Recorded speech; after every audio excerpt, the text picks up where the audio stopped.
The strange patient in room 237. Some hospital rooms are never meant to be occupied. Some patients were never meant to be admitted, and some doors should never be opened. I learned this the hard way when I started my night shift at Black Hollow Hospital, a place with a history no one wants to talk about. And now, I wish I never took the job. The first warning.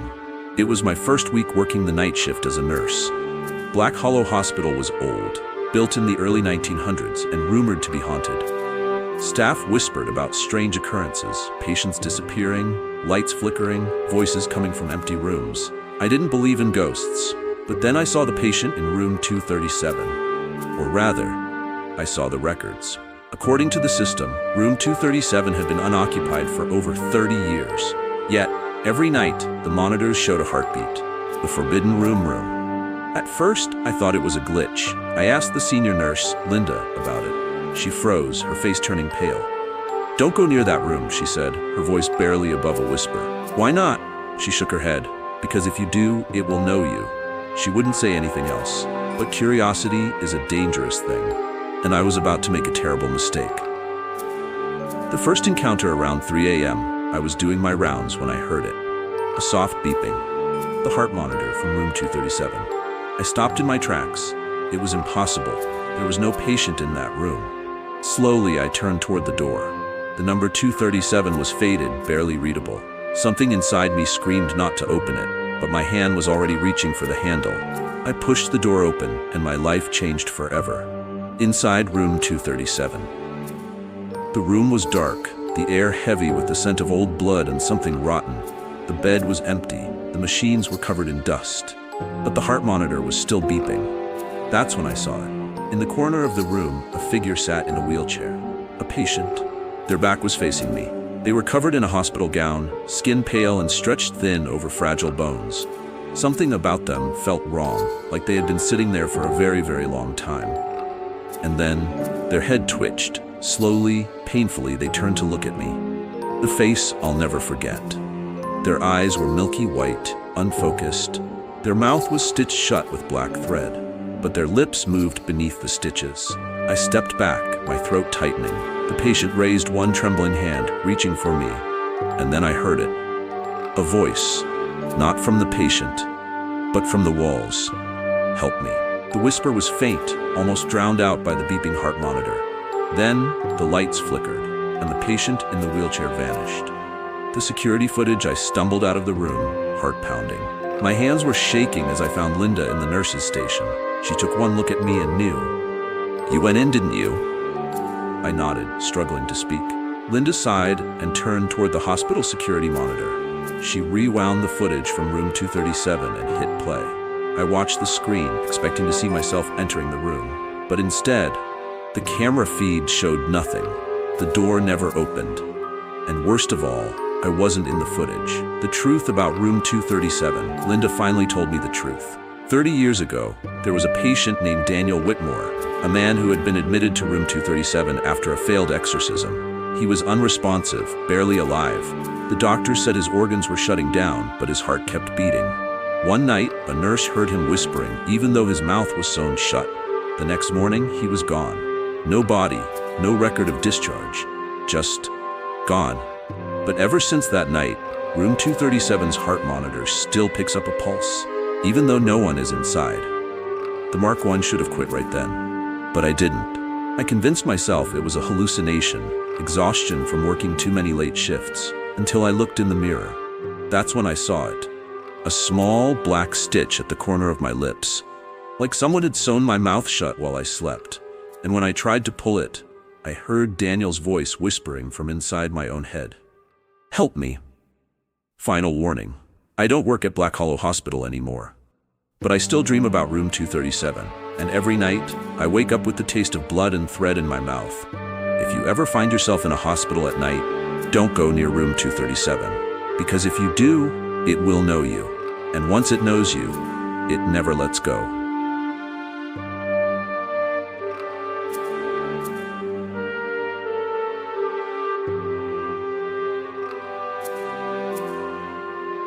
The hitchhiker who vanished mid-ride. Some roads have stories, some roads have secrets, and some roads never let their travelers go. I learned this the hard way on a deserted highway in the middle of the night. And now I never pick up hitchhikers. A lonely road at midnight. I had been driving for hours. The road stretched out ahead, an endless ribbon of asphalt cutting through the darkness. The clock on my dashboard read 2:37 a.m. I should have pulled over for the night, but I was too eager to get home. The last gas station I passed was miles behind me, and now it was just me, the road, and the silence. Then I saw her. A lone figure standing by the roadside. A young woman, barefoot, wearing a pale blue dress that fluttered slightly in the breeze. She stood motionless, her gaze fixed straight ahead. I should have kept driving, but I didn't.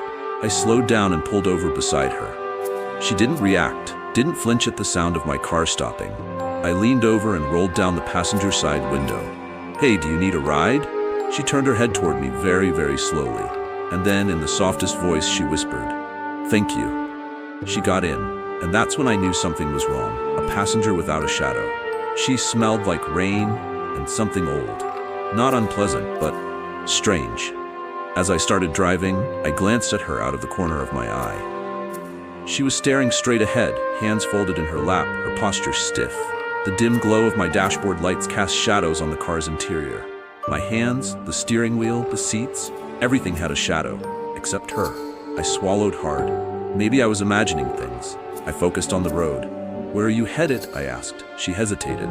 Then, in that same whisper-soft voice, she said, "Home." A chill crawled up my spine. I forced a small laugh. "That's vague. Where's home?"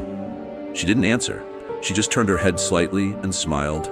And that was the moment I realized her lips never moved when she spoke. The wrong turn. I tried to stay calm.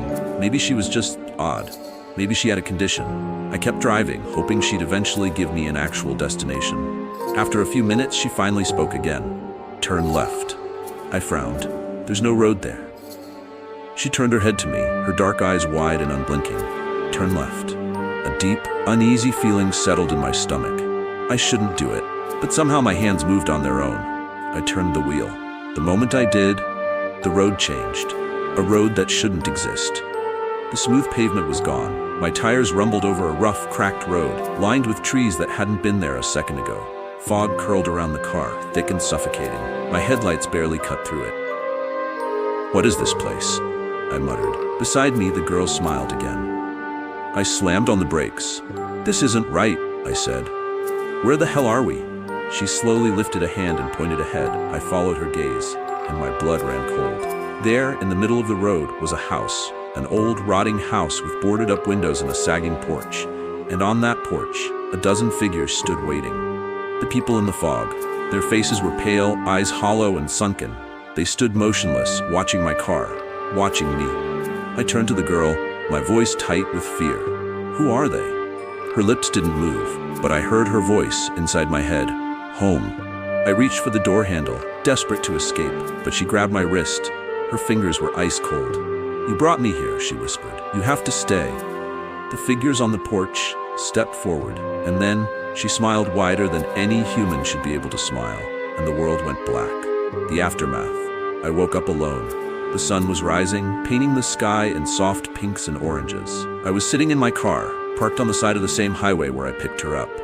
No fog, no strange house, but my hands were still freezing cold. And in the passenger seat, a single pale blue ribbon lay neatly folded. I don't know what happened that night, but I do know this. If you ever drive down a lonely road at night and see a hitchhiker in a blue dress, don't stop. Because some passengers were never meant to leave the road. And if you let them in, you might never leave either.